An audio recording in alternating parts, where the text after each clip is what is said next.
नमस्ते बच्चों, मेरा नाम है तेज प्रताप। और आज हम कक्षा 11 जीव विज्ञान अध्याय 11 उच्च पादप में प्रकाश संश्लेषण का पार्ट 9 पे बात करते हैं। जैसे कि हमने पार्ट 8 में हमने बात करी थी डार्क रिएक्शंस में क्या क्या होता है, और केल्विन साइकिल जो डार्क रिएक्शन में होती है, केल्विन साइकिल यानी केल्विन चक्र की खोज किसने करी, और कैसे केल्विन केल्विन जो साइकिल थी जो मेल्विन केल्विन ने दिया था, एक उन्होंने रेडियोधर्मी आइसोटोप्स पे ही काम करा के उन्होंने देखा था कि जो एल्गी होती है उस पर उन्होंने काम करा था। तो उन्होंने ये चीजें देखी थी। फिर उसके बाद हमने केल्विन साइकिल के बाद हमने थोड़ा हम डिस्कस करा था कि C3 और C4 प्लांट क्या होता है। C3 और C4 नाम क्यों है? क्योंकि जो उनका फर्स्ट जो प्रोडक्ट था वो 3 कार्बन वाला, और C4 में 4 कार्बन वाला क्या था, फर्स्ट प्रोडक्ट था उनका। फिर हमने बात करते हैं CO2 का प्राथमिक एक्सेप्टर कौन होता है। उसके बाद हमने C3 को थोड़ा बहुत हमने डिस्कस करते हैं। आज हम C3 साइकिल में थोड़ा और एक्स्ट्रा हम देखेंगे इसमें क्या क्या और है इसमें। ठीक। तो इस वीडियो में हम बात करेंगे केल्विन चक्र के 3 मुख्य चरण कौन कौन से हैं। ठीक। का जिसमें आपकी कार्बोक्सिलेशन हो गया, रिडक्शन हो गया और रीजनरेशन, ये 3 स्टेप्स क्या क्या होते हैं और इन स्टेप्स में क्या क्या होता है। फिर हम बात करते हैं ऊर्जा का हिसाब किताब, मीन्स इस रिएक्शन में कितनी एनर्जी हमको देनी पड़ती है और कितनी एनर्जी क्या है आउटपुट होती है। ठीक। फिर हम बात करते हैं इस C4 पाथवे, एक और पाथवे है C4 पाथवे। ठीक। मीन्स अलग अलग, जैसे कुछ C3 प्लांट्स होते हैं जिनमें C3 वाला पाथवे चलता है, किसमें क्या होता है C4 वाला पाथवे चलता है। तो फिर हमने बात करेंगे C4 में और क्या क्या होता है। फिर लास्ट हम HN स्केल पाथवे पे बात करते हैं जो C4 प्लांट्स के बारे में जिन्होंने बताया। ठीक। तो फर्स्ट हो गया केल्विन चक्र के 3 मुख्य चरण है। ठीक। कौन कौन सा हो गया? एक हो गया इसमें कार्बोक्सिलेशन हो गया। ठीक। कार्बोक्सिलेशन हो गया। और दूसरा हो गया रिडक्शन हो गया, और तीसरा हो गया रीजनरेशन। ठीक। फिर हम देखते हैं जो कार्बोक्सिलेशन में इसमें क्या होता है कि जो केल्विन चक्र का सबसे महत्वपूर्ण क्या है चरण है, जिसमें CO2 का जो एटमॉस्फेयर CO2 होते हैं उसका उपयोग एक खास रूबिस्को एक होता है, रूबिस्को एंजाइम होता है, उसकी क्या कि उसकी वो एंजाइम काम करता है। और साथ में जो CO2 होता है उसका जो फर्स्ट एक्सेप्टर उस राइबोलोज 1,5 बिस फॉस्फेट को माना जाता है, RUBP को माना जाता है। ठीक। मीन्स जो एटमोसफियर CO2 है, जो हमने लास्ट टाइम वीडियो बात की थी कि RUBP जो होता है वो फर्स्ट एक्सेप्टर होता है CO2 का। ठीक। बाय किस रूबिस्को एंजाइम्स की हेल्प से क्या करता है, उसका कार्बोक्सिलेशन होता है, मीन्स कार्बन का जुड़ना। कार्बोक्सिलेशन मीन्स कार्बन का जुड़ना। ठीक।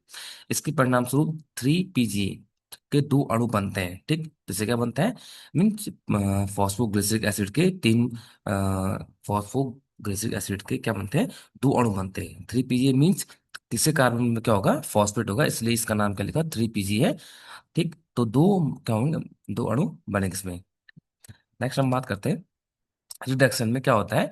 इस चरण में ग्लूकोज बनने की प्रक्रिया शुरू होती है, किसमें, रिडक्शन डिवीजन में। रिडक्शन में क्या होता है, यहाँ से CO2 मॉलिक्यूल क्या होगा, लिबरेट होगा।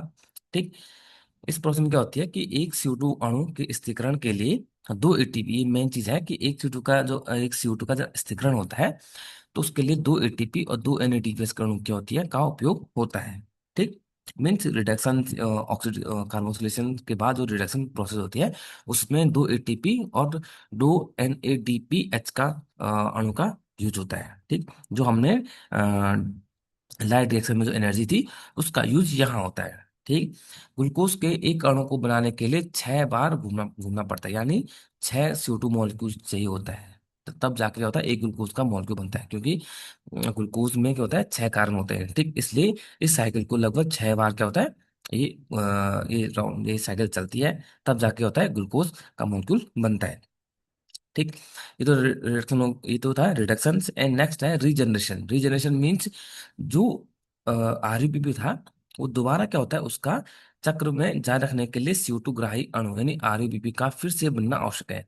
अगर ये ऐसे नहीं कि प्रोसेस एक बार होती होगी, ये दोबारा ये प्रोसेस चलने के लिए RUBP का क्या होना चाहिए, दोबारा उसका चक्र जारी रखने के लिए उसका दोबारा क्या होना, रीजनरेशन होना चाहिए। इसके लिए क्या होता है, जो RUBP था उसको पुनर्निर्माण के लिए एक एटीपी अणु की आवश्यकता होती है। ठीक। हमने जैसे हमने वीडियो में से डिस्कस कर लिया था, फिर भी आप देख लो।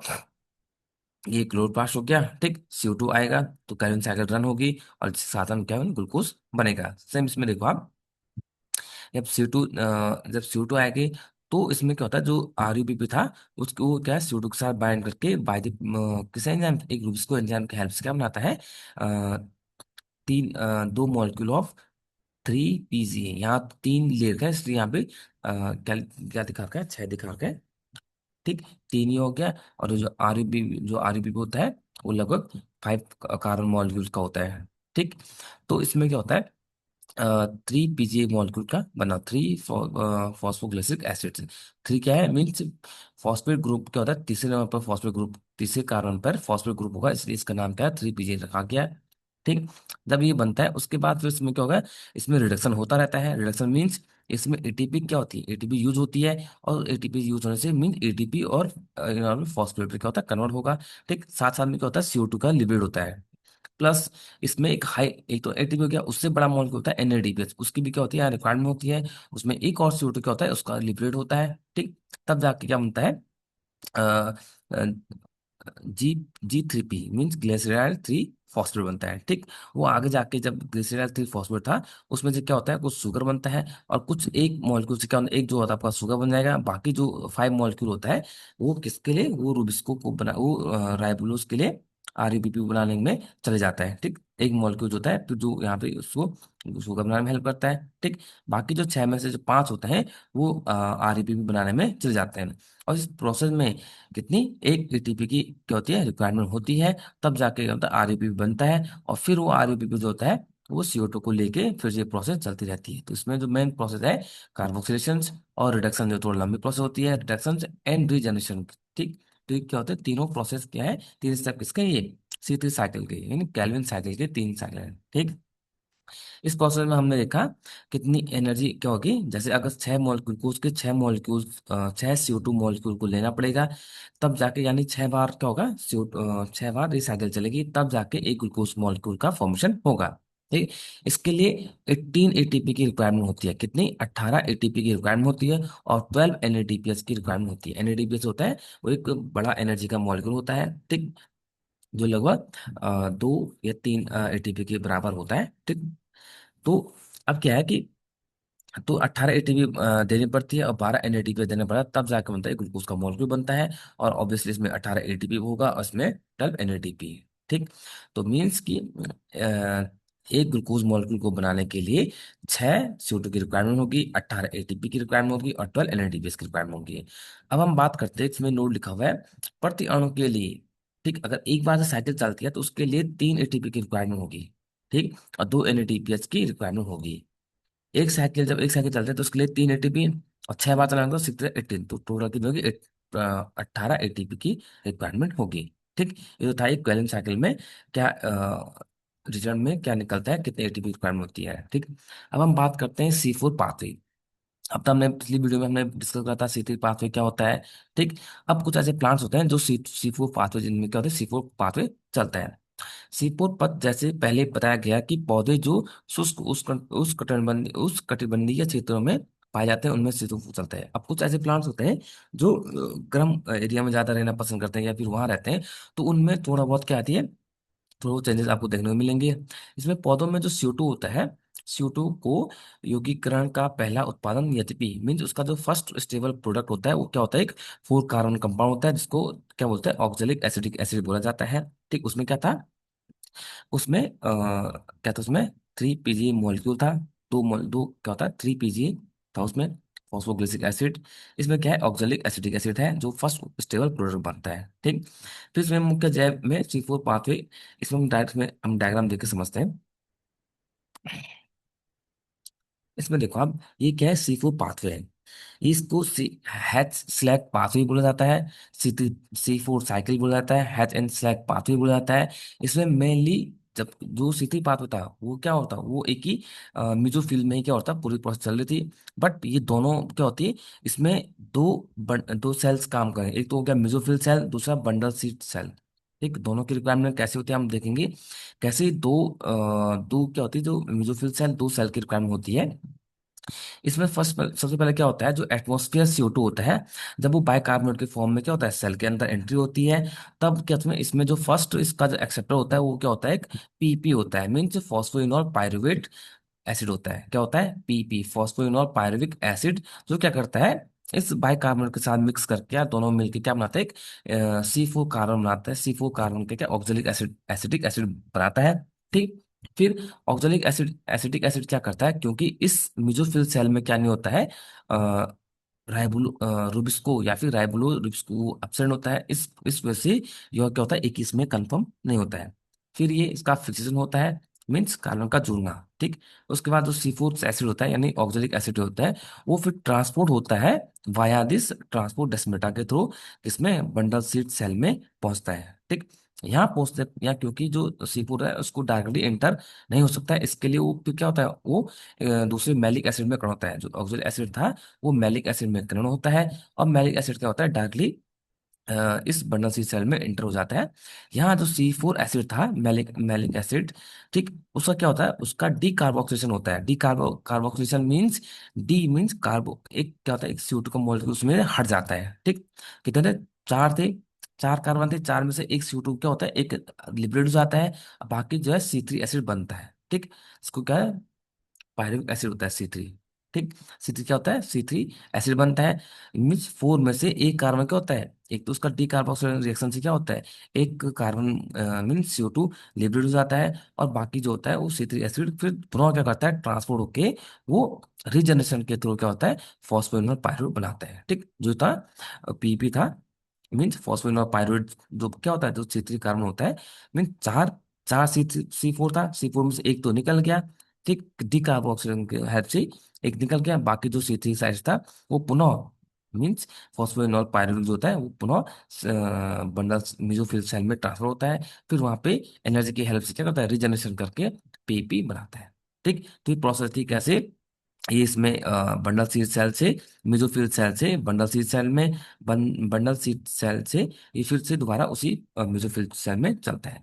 तो इस प्रकार की जो प्रोसेस होती है इसको क्या बोलते हैं, क्रेंज एनाटॉमी बोलते हैं। इस प्रकार जो C4 पाथ में जो ये क्या साइकिल चलती है, इसको क्या बोला जाता है, क्रेंज एनाटॉमी। मींस एक में तो नहीं हो रहा है, यानी मेसोफिल सेल की रिक्वायरमेंट हो रही है और बंडल सीड सेल की भी रिक्वायरमेंट होती है। अब जो CO2 था इसमें, जो लिब्रिड होता है, उसका क्या होता है, C3 साइकिल के थ्रू क्या होता है, इसका फिक्सेशन होता है। जैसे हमने पिछले उसमें देखा था कि कैसे CO2 से क्या बनना था, ग्लूकोज बनना था, उस वैसे सेम उस प्रोसेस से यहाँ क्या बनता है, ग्लूकोज बनता है। ठीक। इस CO2 मॉलिक्यूल क्या बनता है, वो ग्लूकोज बनता है। अब बाकी फिर से जो 3 कार्बन एसिड होता है, 3 कार्बन का मॉलिक्यूल होता है PP, वो दोबारा रीजनरेशन की हेल्प से क्या बनाता है, फॉस्फोइनोल पायरुवेट बनाता है। तो ये हमने ये प्रोसेस देख ली, इसमें कैसे इसमें मेसोफिल सेल की रिक्वायरमेंट भी होती है दोनों, और बंडल सीड सेल की भी रिक्वायरमेंट होती है। ठीक। जबकि C3 साइकिल में क्या होता है, ओनली एक ही मेसोफिल सेल में ही सारा काम हो जाता है, मीन सॉरी, बंडल सीड सेल में सारा काम हो जा रहा था। और C4 साइकिल में एक इसमें दोनों दोनों की रिक्वायरमेंट हो रही है C4 में। क्यों, क्योंकि इस यहाँ क्या नहीं होता है, यहाँ आपका रुबिस्को नहीं पाया जाता है। रुबिस्को एंजाइम होता है या RUBP, जो फर्स्ट जो प्रोडक्ट था उसका कैच करने वाला जो फर्स्ट एक्सेप्टर था, वो यहाँ एब्सेंट होता है। इसी वजह से क्या होता है, ये दोनों में ये साइकिल चलती है। तो C4 इसलिए इसको क्या थोड़ा एडवांस बोला जाता है, तो ये ज़रा हीट को सेंसिटिव कर सकता है। ठीक। इसको थोड़ा एडवांस सिस्टम बोला जाता है प्लांट्स में। ठीक। जो ज़्यादा सेंसिटिव होता है, ज़्यादा प्रोडक्टिव भी शो करता है। ठीक। और इसके बाद में आगे फीचर देखेंगे। तो इसमें हम देख लो आप मेसोफिल सेल और बंडल सील सेल में कैसे साइकिल चलती है, और कैसे C4 साइकिल, C4 क्या होता है, C4 car first stable product क्या होगा, C4, और फर्स्ट इसका एक्सेप्टर क्या हो जाएगा, फॉस्फोइनोल पायरुवेट। इसे इसे क्या बोला जाता है, हैच एंड स्लैग पाथवे बोला जाता है। ठीक। सेम यही प्रोसेस में दिखाया गया है कैसे मेसोफिल सेल में पेप फॉस्फोइनोल पायरुवेट से क्या बनाता है, ये प्रोसेस चलती है। ऑक्सीजन मीन्स ये PP जो होता है, कैसे ऑक्सिलिक एसिड बनाता है। फिर मैलिक एसिड, मैलिक एसिड के बाद क्या होता है, उसमें से एक CO2 निकल जाता है, बाकी जो पायरुवेट था वो फिर से ट्रांसपोर्ट करके, पायरुवेट मीन्स एनर्जी की हेल्प लेता है और फिर से PP बना देता है। फिर से साइकिल का दोबारा चलती है। और जो CO2 निकली थी वो कैल्विन साइकिल के थ्रू ग्लूकोज का फॉर्मेशन करता है। इससे पहले हमने वीडियो देख लिया कि कैल्विन साइकिल कैसे रन करती है। तो सेम वही प्रोसेस यहाँ भी होती है, इसमें बंडल सीड सेल में। ठीक। इसीलिए इसको क्या बोलता है, क्रेंज एनाटोमी भी बोला जाता है। तो क्या बोला जाता है, क्रेंच एनाटॉमी बोला जाता है। ठीक। तो सेम इसमें हम ये देखेंगे कि कैसे इसमें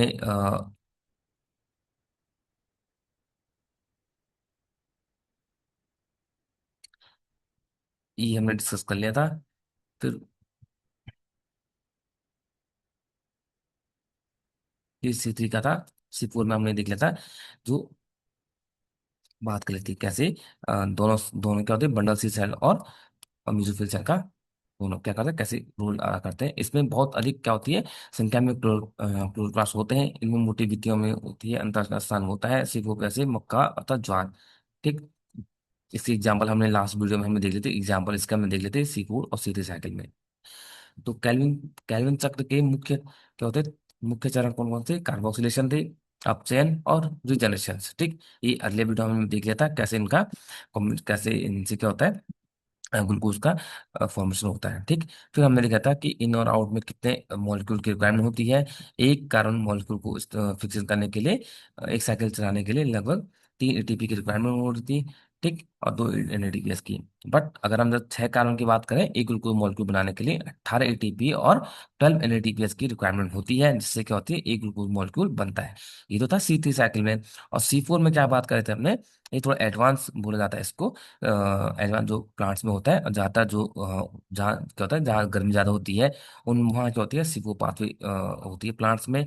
और ये hatch hatch and slag pathway के थ्रू हम इसको समझ सकते हैं। जैसे बंडल सीड सेल और मेसोफिल सेल का कॉम्बिनेशन होता है, जिसमें जो बंडल सीड सेल में क्या होता है, रूबिस क्या होता है, रूबिस्को के कारण क्या होता है, उसमें सीधी चलती है, बल्कि जबकि मेसोफिल सेल में कोई वो था नहीं, उसमें उसका जो फर्स्ट प्रोडक्ट था वो एक क्या था, पीपी था, 3 मॉलिक्यूल ऑफ फॉस्फेट और पायरुवेट था। ठीक।